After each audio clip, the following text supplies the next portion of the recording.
भाई हो देख लो लोग, सीएम हत्याकांड के दुर्दशा, पुलिस प्रशासन के गाड़ी के कुचल जाता जतिये पर सब लोग सतर्क रहित प्रशासन के लोग तो ई दशा ना होइत।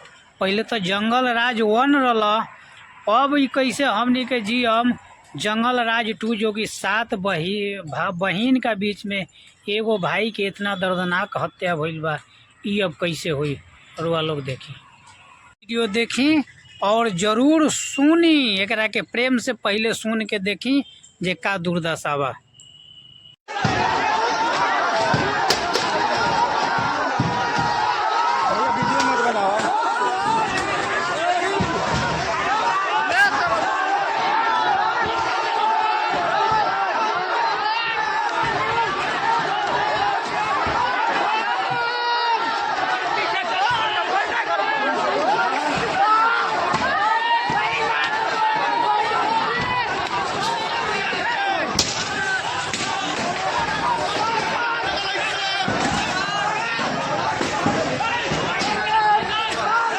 वह लोग विचार करी, देख लेनी वीडियो, विचार करी कि का ये सरकार के कहना ठीक बा कि किसी को बख्शा नहीं जाएगा।